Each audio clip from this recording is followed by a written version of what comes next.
Deputy Owen Murphy, you have 10 minutes. Thank you, Chair.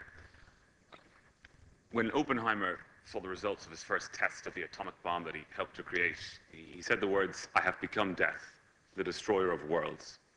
And he was quoting a Hindu text called the Bhagavad Gita. And it cuts directly, I think, to much of what we're speaking here today and why we're here to discuss this important issue. Every year on the 6th of August, a small group of people gather by a cherry tree in Merrion Square Park. The tree was planted in 1980 to commemorate the victims of the Hiroshima and Nagasaki bombings. And it was planted by the Campaign for Nuclear Disarmament here in Ireland. And I'd like to recognise the good works of David Hutchison-Edgar of the CND here in Ireland and all that they have done to date in keeping this issue to the fore. I was honoured to speak at this event when I was a councillor a few years ago, and I've attended it since as a TD. It's not a very large group. It's generally the same people coming year after year, and the age profile is generally a bit older than me. The ambassador from Japan attends as an invited guest. The ambassadors from the nuclear weapon states are invited, though none have attended while I have been there. One would think, given the numbers of people and given the relative age profile, and given how quietly this event goes off, generally speaking, for the rest of the country, that we are commemorating an event very much in the past. We are, but no one would think from that commemoration that this was still a problem that very much confronted us today. I shouldn't be interested in this, and I say that for two reasons. I shouldn't be interested in this because really it shouldn't be a problem anymore. Both the threat of the potential use of nuclear weapons and also the problems that their existence still causes. Older, wiser, and more experienced people than me should have solved this problem by now. But I shouldn't be interested in this issue either, in the sense that it's not really on the agenda anymore. That it's not really considered as other important issues are. And no one's really taking an active interest, apart from the die-hard people, and they are there, and they are very good, and they are very committed. But it is a dangerous thing that this isn't to the fore in our debates and discussions as it could be, because as this recedes in history, as it recedes from our memories and the collective subconscious, the actual threat becomes more real and more dangerous. My interest is accidental. I went to study conflict resolution and ended up studying weapons proliferation, and I was fascinated by it. I was fascinated because I saw how this particular weapon had shaped international history and how it continued to shape international relations. But I was also fascinated by the important role that Ireland had always played in the sphere, and I knew nothing about that until I came to study it. And so I stayed with it, and after university, I worked in this area for 4 years of my adult working life before I became a politician. And I was fortunate to have time at the Conference on Disarmament in Geneva and to work for the Preparatory Commission for the Comprehensive Nuclear Test Ban Treaty Organization in Vienna. And I was very interested always in how visionary we were as a country, how bold and ambitious. In the world of nuclear weapon disarmament, in the formation and implementation of the Nuclear Non-Proliferation Treaty, which is the cornerstone of our non-proliferation and disarmament efforts and the regime, we were the world leaders, we were visionaries. The treaty began with us. It began with Frank Aiken in the 1950s and his very real and very prescient concerns that these weapons would one day disseminate to terrorists. And it continued in the 1990s when, again, as visionaries and leaders, we formed the New Agenda Coalition. And in the conference to review the NPT, the review conference in 2000, we had agreed the 13 practical steps for nuclear weapon disarmament. We can't say that about too many major international issues, that we have been and continue to be world leaders and that we were visionaries. My thanks to the Taoiseach and to the whips for agreeing to this debate today and to giving it time to discuss this matter. It is something I had sought with the whip, and he immediately recognised the importance, and that's why we are discussing it today. And it is important because some of the key tensions in the world at the moment concern either the threat of nuclear weapon proliferation or the continued existence of these weapons, the failure to achieve the nuclear disarmament objectives that we all sought when we opened the NPT for signature in the 1960s.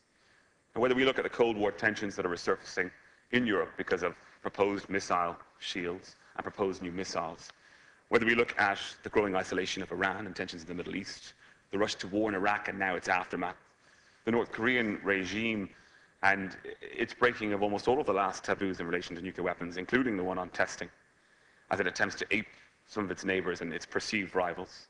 We see the dangers posed by the possession of nuclear weapons by unstable governments.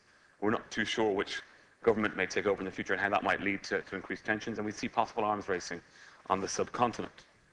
And that's just now, though. It is wholly separate from the huge damage and the problems that the existence of these weapons have caused for human life since they were first invented. And we can think of the people on the Polynesian islands who were displaced and who were affected by the testing back in the 50s and later on. We can think about the victims, of course, of Hiroshima and Nagasaki. We can think about the victims of the Rainbow Warrior. And we can think about the victims in North Korea today, people who are dying of hunger because that regime decides to spend so much money on trying to achieve a weapon which it almost certainly could never use. We have a good reputation here, as many deputies today have outlined in the discussion. It is, a reputation we hold historically as a country, and it is only right that the Dáil consider these matters so that our strong record and independent voice maintains, and that we're all given an opportunity to contribute to this most important of debates, and I do welcome all contributions. We must recognise that as parliamentarians, we have a different role to play to that of the government. And this is true in all modern democracies, which is why we have the Interparliamentary Union between countries for parliamentarians and elected officials to promote particular issues separate to their own governments. And we have the PNND, as has been mentioned already, which promotes this particular issue. I was very heartened to hear the Taoiseach respond so positively recently to the International Joint Parliamentary Statement for a Middle East free from nuclear weapons and all the other weapons of mass destruction. And I would like to recognise all the good work that our diplomats are doing in this sphere and have done, particularly in relation to the NPT Review Conference in 2010 and our work around the area of securing a nuclear weapon-free zone in the Middle East. In this regard, our work is incredibly important, and our efforts here in the Dáil and in the government are very much aligned. We begin now the process of preparing for the review conference of the NPT in 2015, and the first preparatory committee meeting was held recently at the end of April. And there is so much that needs to be done. If you listen just to the contributions that we've had today, the different areas that people have focused on themselves and what they think is important in this debate, there's a huge range of things that must be addressed. But if we are to expect the non-proliferation pillar of the NPT to remain standing and to remain robust, then we must work on that other key pillar, and that is the disarmament pillar. We still have the capacity to destroy all human life on this planet many times over, and if we do not progress our pursuit of disarmament and achieve greater reductions in nuclear arsenals, then that truth, that threat, will not change. We risk new countries entering the nuclear club. We risk existing members advancing their arsenals rather than reducing them. And so we must bring disarmament center stage if we're to have a chance of making progress with countries like Iran and North Korea, if we're ever to hope that those outside the treaty who possess nuclear weapons will sign up to the disarmament principles in the NPT. Ireland, as part of the New Agenda Coalition, helped negotiate the 13 practical steps in 2000. The very first of those steps, practical steps to disarmament, was a commitment to bring into force the Comprehensive Nuclear Test Ban Treaty. By banning testing of nuclear weapons, possible new entrants are kept from becoming nuclear powers, and existing members cannot introduce new weapons into their arsenals. A ban on testing means no new nuclear weapon states and no new nuclear weapons in people's arsenals. If we're to get rid of these weapons, if we're to destroy them and have that they no longer exist, then the first place to start is with a ban on testing. Thank you. We have started on this path, and we have started well. The Comprehensive Test Ban Treaty has been signed by 183 countries. Its verification system of 237 stations around the globe is in place, ensuring compliance with the treaty's provisions. There's a headquarters in Vienna, where I worked, where its Executive Secretary, Tibor Toth, and his team are tirelessly working in the pursuit of the treaty's goals. Good people are working hard to further this issue for the betterment of us all, and our government is working with them, and it's important to recognize that. Except for North Korea, no country in the world has tested or exploded a nuclear device for 14 years. The norm against nuclear weapon testing is established. It is robust, but regrettably it is not yet in force. As part of the complicated ratification procedure so that the treaty can come into force, there still remains 8 states that must ratify this treaty for it to become international law. And they are China, Egypt, North Korea, India, Iran, Israel, Pakistan, and the United States. Entry into the force of the CTBT is the next logical step in the nuclear disarmament race. It is the next practical step, and it is also the next possible step. Let us be visionaries again.